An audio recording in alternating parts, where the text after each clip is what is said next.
श्री गणेशाय नमः। श्री सीतारामाभ्यां नमः। श्री हनुमते नमः। श्री उमापते नमः। श्री गुरुवे नमः। सब संतन की जय जय। जय जय सीताराम। राधे श्याम। दशम स्कंद 85वां अध्याय श्लोक नंबर 29 से आरंभ करना है। कृष्णाय वासुदेवाय हरये परमात्मने प्रणतः क्लेशनाशाय गोविन्दाय नमो नमः। गोविन्दाय नमो नमः।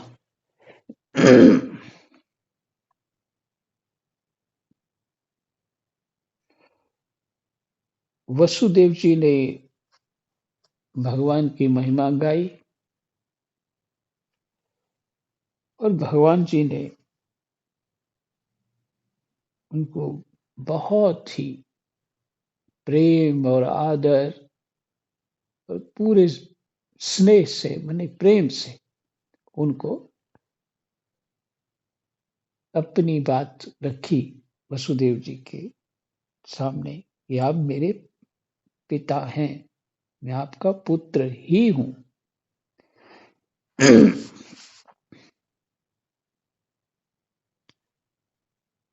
तो वहीं पे माता देवकी जी भी बैठी हुई थी और उनको अपने पुत्र की याद हो आई। और वो समय ऐसा था कि उस स्मृति में रहना ही था कि किसी के पुत्र का जन्म हो और कोई कैद कर रखे, जब जन्म हो तो उसको दे दो और वो मारेगा सामने। तो ये जो क्रम हो रहा था, ये कष्टदायक जो ये पल थे उनके, कष्टदायक समय था। वो चित्त में बहुत गहरे दबा हुआ था वो कष्ट।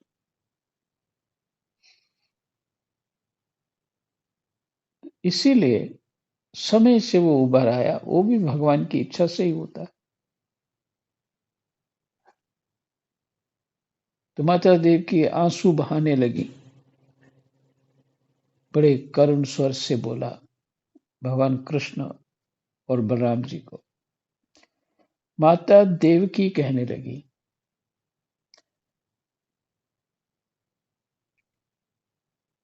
देवकी जी ने कहा, लोकाभिराम राम, सभी लोग जिसमें विराम होते हैं, जिनका अंत आप ही है, और कोई आश्रय नहीं है। लोकाभिराम राम, तुम्हारी शक्ति मन और वाणी के परे है। इतनी शक्ति है, कोई इसकी कल्पना नहीं कर सकता। मन वाणी के परे है। श्री कृष्ण, तुम योगेश्वरों के भी ईश्वर हो। मैं जानती हूं कि तुम दोनों प्रजापतियों के भी ईश्वर आदि पुरुष नारायण हो। यह भी मुझे निश्चित रूप से मालूम है कि जिन लोगों ने कालक्रम से अपना धैर्य, संयम और सत्व गुण खो दिया है, ये भी मुझे निश्चित रूप से मालूम है कि जिन लोगों ने कालक्रम से अपना धैर्य, संयम और सत्व गुण खो दिया है तथा शास्त्र की आज्ञाओं का उल्लंघन करके जो स्वेच्छाचार परायण हो रहे हैं, भूमि के भारभूत उन राजाओं का नाश करने के लिए ही तुम दोनों मेरे गर्भ से अवतीर्ण हुए हो।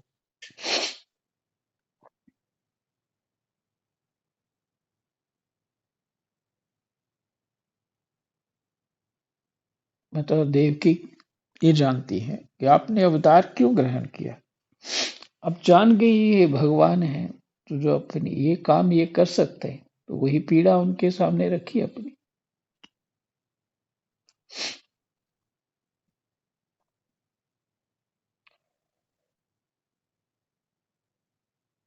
उन्होंने कहा कि एक जो शब्द है इसको समझना चाहिए।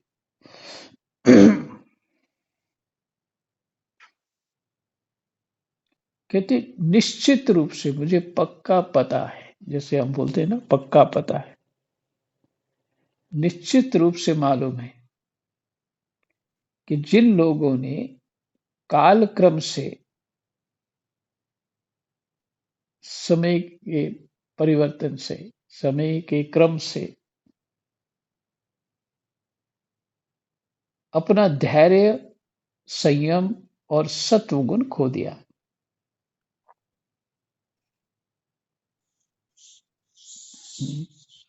जीव के पास थोड़ा सा कोई बल आ जाए तो उसका रंग ढंग बदल जाता है।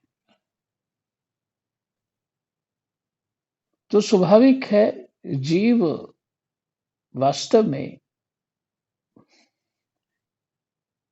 ज्ञान के बिना तो पशु समान ही है।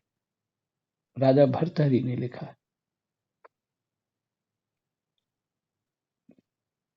ज्ञान के बिना जीव सिर्फ इंद्रियों का पोषण करता है और मन की इच्छाएं पूरी करता है। उसके लिए बुद्धि, बल, सारे साम दाम दंड भेद सब कुछ इस्तेमाल करता है, सिर्फ इंद्रियों की तृप्ति के लिए। इसलिए पशु है, कि पशु भी तो इंद्रियों की तृप्ति के लिए ही जीवन बिताता है, वो नया कुछ नहीं कर पाता।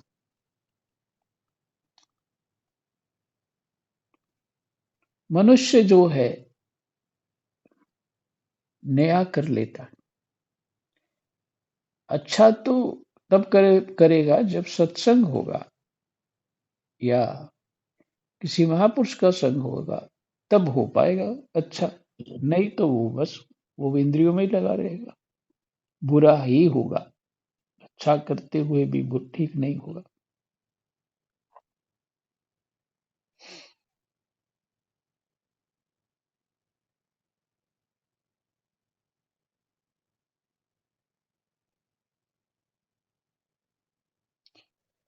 तो जो स्वेच्छा परायण माने धैर्य खो बैठे हैं, संयम छोड़ दिया है, सत्व गुण उनका चला गया है।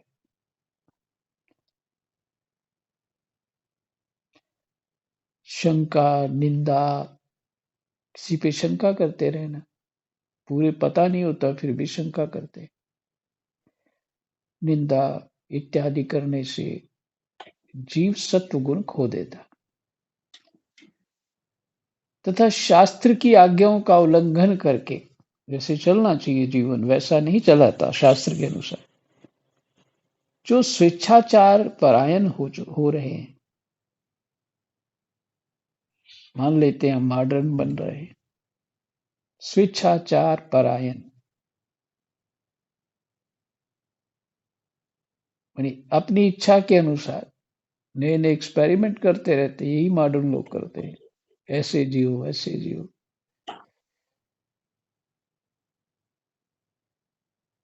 अब तो कहीं एक और खोज कर ली उन्होंने, जो प्रेस कपड़े करते हैं उसमें इतना बिजली खर्च होता है और इतना भाष्प बनता है, क्लाइमेट खराब हो रहा है, और अब क्या करना है, बिना प्रेस कपड़े ऑफिस में जाओ, स्कूलों में जाओ, किसी का म्यूट नहीं है।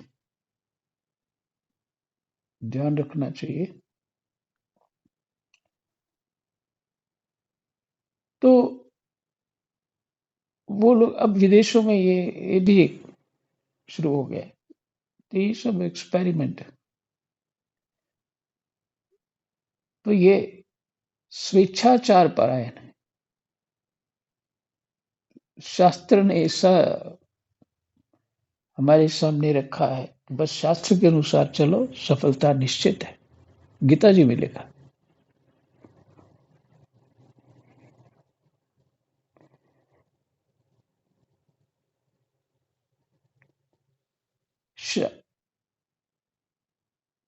भूमि के भारभूत ऐसे जो राजा बलि या जो भी लोग थे, वो भूमि के भारभूत हो गए।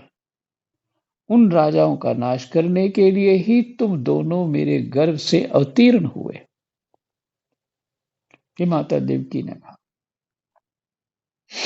विश्वात्मन तुम्हारे पुरुष रूप अंश से उत्पन्न हुई माया से गुणों की उत्पत्ति होती है।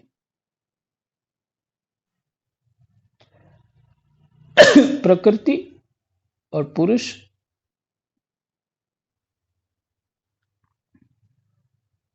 प्रकृति और पुरुष से भी ऊपर है वो ब्रह्म तत्व। एक कहने के लिए है, ऊपर नीचे कोई नहीं है, मतलब उससे भी परे, कहने के लिए। तुम्हारे पुरुष रूप अंश से उत्पन्न हुई माया से गुणों की उत्पत्ति होती है और उनके लेश मात्र से जगत की उत्पत्ति, विकास तथा प्रलय होता है। विकास के लिए पालना हो गई, उत्पत्ति, विकास और प्रलय, ये तीन ही क्रम होते हैं। आज मैं सर्वांतःकरण से तुम्हारी शरण हो रही हूं। मैंने सुना है कि तुम्हारे गुरु संदीपनी जी के पुत्र को मरे बहुत दिन हो गए थे। उनको गुरु दक्षिणा देने के लिए उनकी आज्ञा तथा काल की प्रेरणा से तुम दोनों ने उनके पुत्रों को यमपुरी से वापस ला दिया। जब भगवान की इच्छा से उनके कान में ये चर्चा आई, पड़ी होगी कान में, अर्थात सुनाई दी होगी कि गुरु संदीपनी के पुत्र को भगवान ले आए, बहुत दिन हो गए थे, उन्होंने शरीर छोड़ दिया, बच्चे डूब गया था बच्चा। तो अब इनकी भी इच्छा हो आई। तुम दोनों योगीश्वरों के भी ईश्वर हो, इसलिए आज मेरी भी अभिलाषा पूर्ण करो। मैं चाहती हूं कि तुम दोनों मेरे उन पुत्रों को जिन्हें कंस ने मार डाला था ला दो और उन्हें मैं भर आंख देख लूं।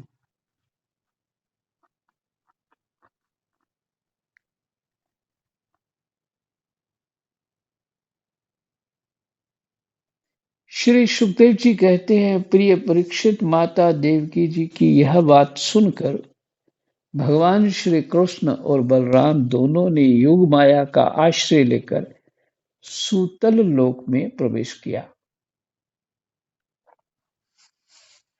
जब दैत्यराज बलि ने देखा कि जगत के आत्मा और इष्ट देव तथा मेरे परम स्वामी भगवान श्री कृष्ण और बलराम जी सूतल लोक में पधारे हैं, तब उनका हृदय उनके दर्शन के आनंद में निमग्न हो गया।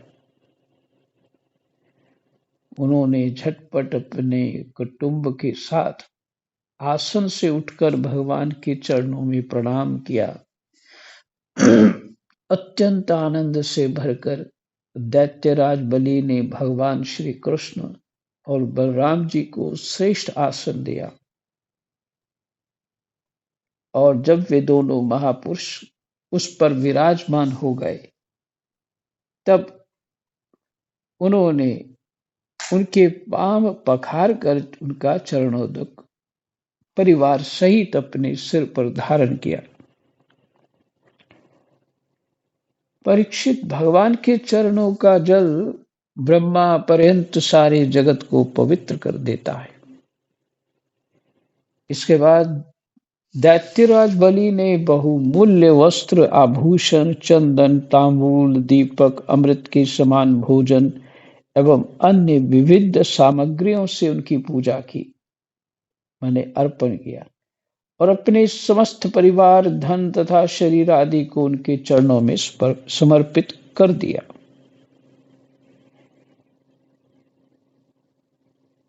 परीक्षित, दैत्यराज बलि बार बार भगवान के चरण कमलों को अपने वक्षस्थल और सिर पर रखने लगे। बलि महाराज, उनका हृदय प्रेम से बेहवल हो गया, नेत्रों से आनंद के आंसू बहने लगे, रोम रोम खिल गया। जब वे गदगद स्वर से भगवान की स्तुति करने लगे, दैत्यराज बलि ने कहा, बलराम जी, आप अनंत हैं, आप इतने महान हैं कि शेष आदि सभी विग्रह आपके अंतर्भूत हैं। हम कहते हैं ना, शेष भगवान का बलराम जी का स्वरूप है।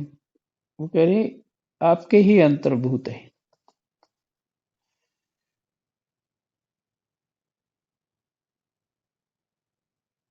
आपके भीतर है। शेष आदि, आदि मैंने और भी, सच्चिदानंद स्वरूप श्री कृष्ण, आप सकल जगत के निर्माता हैं। ज्ञान योग और भक्ति योग दोनों के प्रवर्तक आप ही हैं।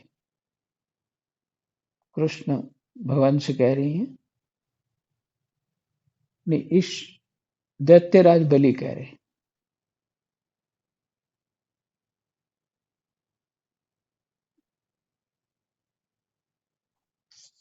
आप ज्ञान योग के और भक्ति योग दोनों के प्रवर्तक हैं। मैंने इसका जो सिद्धांत स्थापित आप ही ने किया है, इसका अनुसरण किया भी है और कराया भी है। इसको प्रचलित जो किया है वो आप ही ने किया, इसका उपदेश जो किया है वो आप ही ने किया। आप स्वयं ही परब्रह्म परमात्मा हैं। हम आप दोनों को बार बार नमस्कार करते हैं। भगवान, आप दोनों का दर्शन प्राणियों के लिए अत्यंत दुर्लभ है, फिर भी आपकी कृपा से वह सुलभ हो जाता है। अत्यंत दुर्लभ है, पर आपकी कृपा से सुलभ हो जाता है, क्योंकि आज आपने कृपा करके हम रजोगुनी एवं तमोगुनी स्वभाव वाले दैत्यों को भी दर्शन दिया है। प्रभु, हम और हमारे ही समान दूसरे दैत्य, दानव, गंधर्व, सिद्ध, विद्याधर, चारण, यक्ष, राक्षस, पिशाच, भूत और प्रमथ नायक आदि आपका प्रेम से भजन करना तो दूर रहा, आपसे सर्वथा दृढ़ वैर भाव रखते हैं। फिर से, प्रभु, हम और हमारे ही समान दूसरे दैत्य, दानव, गंधर्व, सिद्ध, विद्याधर, चारण, यक्ष, राक्षस, पिशाच, भूत और प्रमथ नायक आदि और भी हैं। आपका प्रेम से भजन करना तो दूर रहा, आपसे सर्वथा दृढ़ बैर भाव रखते हैं। परंतु आपका श्री विग्रह साक्षात वेदमय और विशुद्ध सत्व स्वरूप है, और जिनके ये नाम गिनाए हैं वो शुद्ध तमोगुण रूप है। कहाँ सत्व स्वरूप, कहाँ तमोगुण, कहाँ काला रंग, कहाँ सफेद रंग, इतना फर्क है। तो उनको तो बैर करना ही है। स्वाभाविक है। इसलिए हम लोगों में से बहुतों ने दृढ़ बैर भाव से कुछ ने भक्ति से और कुछ ने कामना से आपका स्मरण करके उस पद को प्राप्त किया है।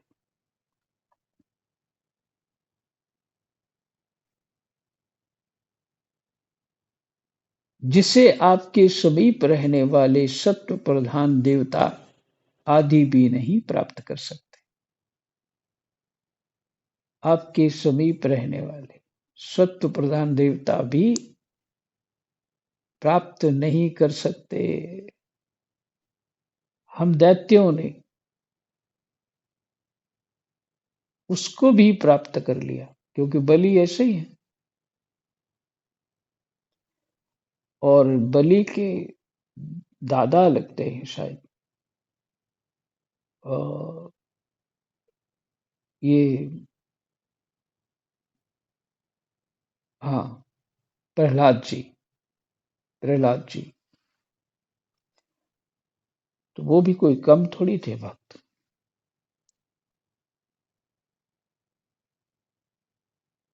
इसलिए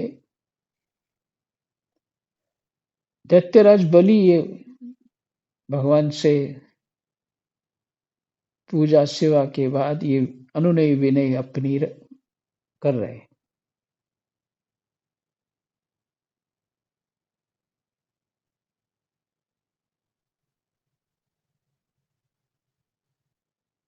हम्म।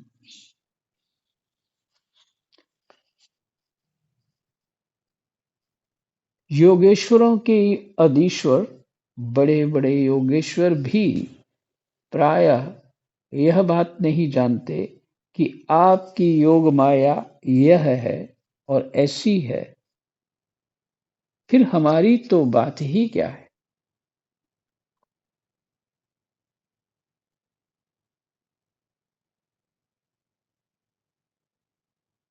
बड़े बड़े योगेश्वर भी प्रायः ये बात नहीं जानते कि आपकी योग माया यह है और ऐसी है, फिर आप हमारी तो बात ही क्या है।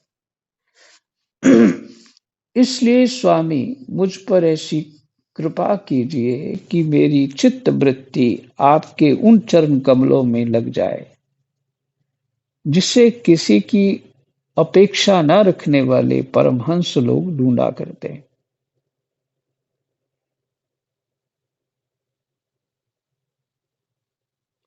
जिसे किसी की अपेक्षा न रखने वाले परमहंस लोग ढूंढा करते हैं, और उनका आश्रय लेकर मैं उससे भिन्न इस घर गृहस्थी के अंधेरे कुएं से निकल जाऊं।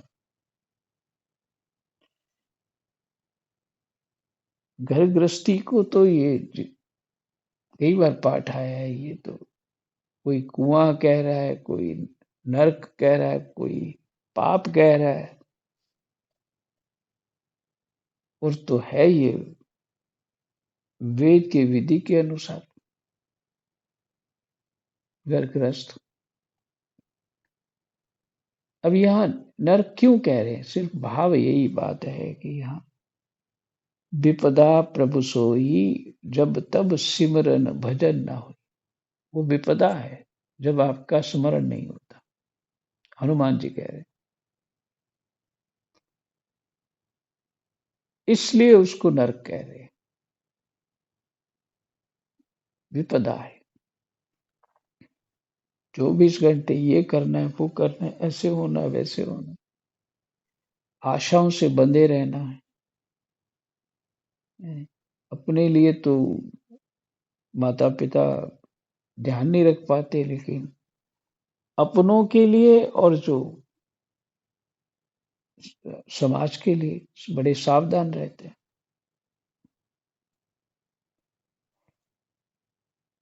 घर भी साफ सुथरा रखना है, सामान भी चाहिए, कमाना भी है, व्यवहार भी करना है, स्वास्थ्य भी रखना है, और सबकी सेवा भी करनी है। इससे चित्त बाहर जाएगा तभी कुछ होगा ना। तो जा ही नहीं सकता। स्वप्न भी वही आते हैं। आप इस बात के सब अनुभवी हैं। इसलिए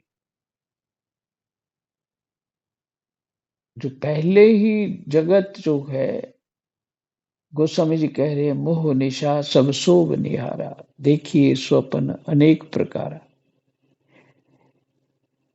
ये जगत जो दिख रहा है मोह रूपी रात्रि है, और उसमें ये सब कुछ हम जो कर रहे हैं, देख रहे हैं, सुन रहे हैं, स्वप्न है, और अपने वास्तविक स्वरूप को भूले हुए। जब इस स्वप्न छूटेगा तभी हम अपने वास्तविक स्वरूप में आएंगे।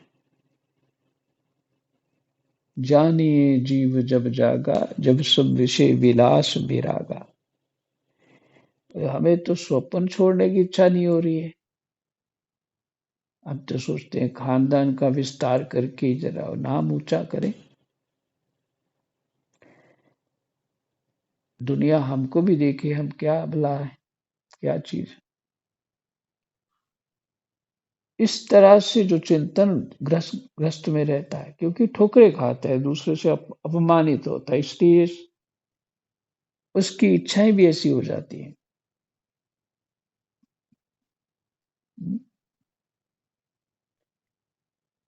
और बहुत सारी अपमान सहता है, तो इच्छा होती है कि अपमान हमारा दूर होना चाहिए, हम दूसरे को दिखा सके। ऐसे पचड़े में, विचित्र पचड़े में पड़ जाता है, और अपना जीवन बस उसी में रोने धोने में ही निकल जाता है।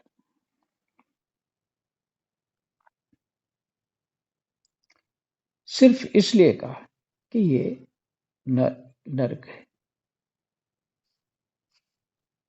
इसमें कहा, यहाँ क्या कहा है, इसलिए स्वामी मुझ पर ऐसी कृपा कीजिए कि मेरी चित्त वृत्ति, माने मेरा चित्त आपके उन चरण कमलों में लग जाए, जिसे किसी की अपेक्षा ना रखने वाले परमहंस लोग ढूंढा करते हैं। जिनको किसी से कोई मतलब नहीं है, ऐसे महापुरुष उन चरण कमलों को ढूंढा करते हैं, अर्थात वो भी चित्त लगाए रखते हैं, उसी में रमना चाहते हैं। ये भाव है। और उनका आश्रय लेकर मैं उससे भिन्न इस घर गृहस्थी के अंधेरे कुएं से निकल जाऊं। घर गृहस्थी के भगवान जी का चरणों का स्मरण करते हुए अंधेरे कुएं से निकल जाऊं। प्रभु, इस प्रकार आपके उन चरण कमलों की जो सारे जगत के एकमात्र आश्रय है, सबका आश्रय वही है। इसलिए कहा लोकाभिराम, पीछे आपने शब्द सुना।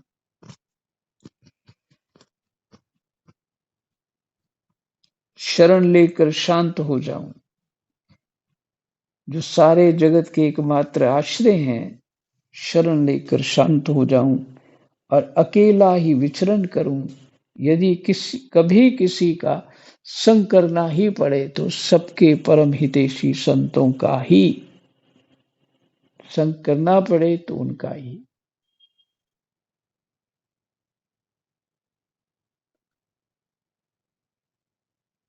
संग वही होता है जहां हमारा मन लग जाता है,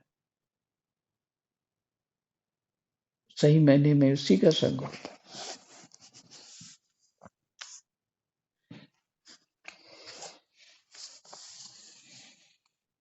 अगर करना पड़े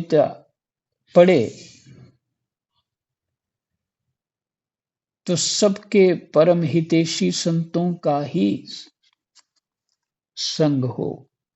प्रभु, आप समस्त चराचर जगत के नियंता और स्वामी हैं। आप हमें आज्ञा देकर निष्पाप बनाइए, हमारे पापों का नाश कर दीजिए।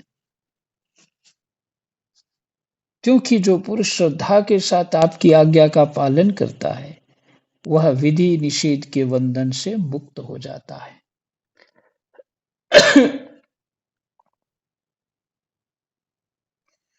ये करना चाहिए, ये नहीं करना चाहिए, ये विधि और निषेध है।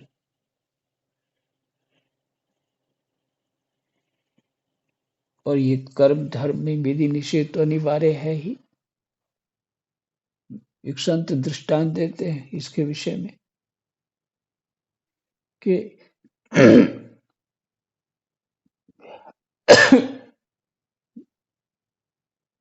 बिजली का काम करने वाले अगर जो बिजली का तार पकड़ने के लिए जो विधि है, माने प्लास चाहिए, कहीं लोहे से टच ना हो, चाहे उंगली इत्यादि,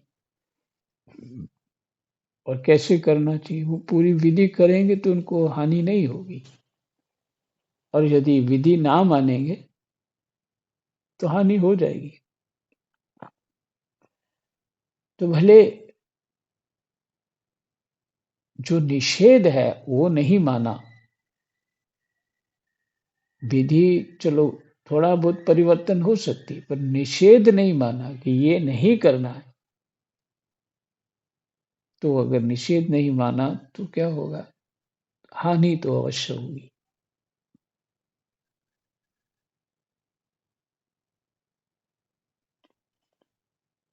तो जो विधि निषेध से परे बंधन से मुक्त हो जाते हैं, धर्म है ना, धर्म है विधि निषेध से ही होता है। हमारा कर्तव्य क्या है, हमको करना क्या चाहिए, और जिसको परमात्मा में चित्त लग ही गया, अब उसके लिए धर्म अधर्म पीछे रह गया, विधि निषेध बहुत पीछे रह गया। जिसका चित्त लग ही गया, अब उसको कोई बोले तुम्हें तुम्हारा कर्तव्य ये है वो है, वो नहीं चलेगा, क्योंकि वो पारलौकिक धर्म में जीव प्रवेश कर गया।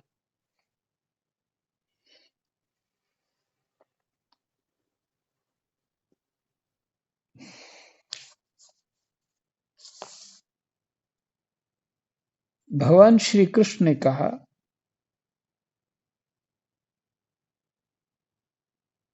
दैत्यराज स्वयंभू मनवंतर में प्रजापति मरीचि की पत्नी उर्णा के गर्भ से 6 पुत्र उत्पन्न हुए थे। वे सभी देवता थे। वे यह देखकर कि ब्रह्मा जी अपनी पुत्री से समागम करने के लिए उद्यत हैं, हंसने लगे। इस परिहास रूप अपराध के कारण उन्हें ब्रह्मा जी ने शाप दे दिया और वे असुर योनि में हिरण्यकश्यप के पुत्र रूप से उत्पन्न हुए। अब योग माया ने उन्हें वहां से लाकर देवकी के गर्भ में रख दिया और उनको उत्पन्न होते ही कंस ने मार डाला। दैत्यराज माता देवकी जी अपने उन पुत्रों के लिए अत्यंत शोकातुर हो रही हैं। अब वो पुत्र है नहीं है, बस यही लीला है। वो तो देवता और श्राप मिला कहाँ पहुंचे, और फिर अब योग माया ने वहां स्थापित कर दिया। हमको लगता है ये घटनाएं जो हो रही हैं वो ठीक नहीं हो रही, बड़े अन्याय हो रहा है, हमको लगता है, लेकिन तो वो अपनी सजा पा रहे थे, क्योंकि हमारा देखना सीमित है, हमारा समझ भी सीमित है, देखना भी सीमित है, सुनना भी सीमित है, बुद्धि भी सीमित है। इसलिए समग्र बात के बारे में हमें कुछ ज्ञान नहीं होता।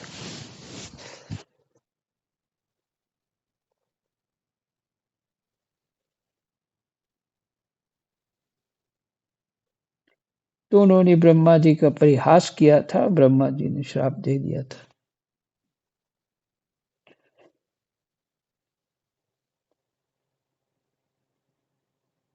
तो कंस ने उन्हें मार डाला। दैत्यराज माता देवकी जी अपने उन पुत्रों के लिए अत्यंत शोकातुर हो रही हैं। अगर माता जी को ज्ञान ये पूर्ण रूप से हो जाता तो वो कभी भी ये चाह नहीं करती, लेकिन वही विचार करिए, चित्त शुद्धि नहीं है तो ये सब होता ही रहेगा।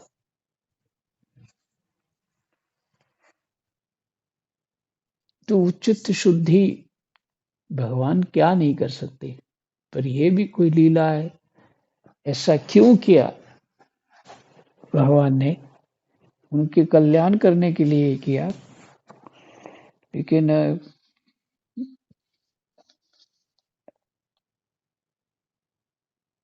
हमारी जो दृष्टि है वो सीमित है ना, मन है, दिव्य नहीं है। तो इसलिए हमें संसार में अधर्म दिखता है, अधर्म हो रहा है। नहीं, तुम्हारे कर्म की ही सजा हो रही है, कुछ नहीं हो रहा। यहाँ संसार में जो कुछ भी हो रहा है बिल्कुल ठीक हो रहा है, बिल्कुल परफेक्ट हो रहा है। सुई के नोक का आगे जो पिन होता है, पॉइंट होता है, इतना भी अन्याय नहीं है, बिल्कुल परफेक्ट हो रहा है।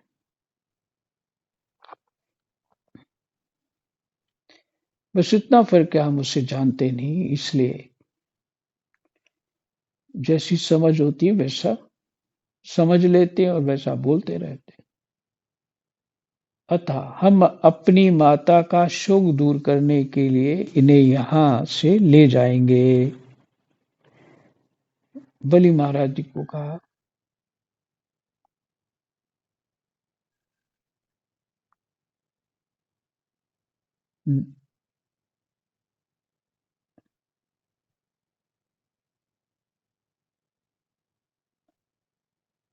भगवान कहते हैं, दैत्यराज माता देवकी जी अपने उन पुत्रों के लिए अत्यंत शोकातुर हो रही हैं और वे तुम्हारे पास हैं। अतः हम अपनी माता का शोक दूर करने के लिए इन्हें यहाँ से ले जाएंगे। इसके बाद ये शाप से मुक्त हो जाएंगे और आनंद पूर्वक अपने लोक में चले जाएंगे।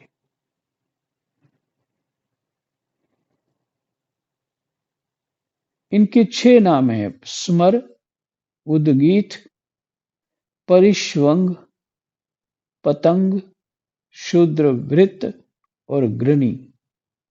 इन्हें मेरी कृपा से पुनः सद्गति प्राप्त होगी। परीक्षित, इतना कहकर भगवान श्री कृष्ण चुप हो गए। दैत्यराज बलि ने उनकी पूजा की। इसके बाद श्री कृष्ण और बलराम जी बालकों को लेकर फिर द्वारका लौट आए तथा माता देवकी को उनके पुत्र सौंप दिए। समय अधिक हो गया, यही विश्राम कर देते। चलो, पुत्र तो माता देवकी को मिल गए। थोड़ा सा ही पाठ रहता है, कल सुबह करेंगे। जय जय सीताराम, राधे श्याम। कृष्णाय वासुदेवाय हरे परमात्मने प्रणतः क्लेशनाशाय गोविंदाय नमो नमः। जय जय।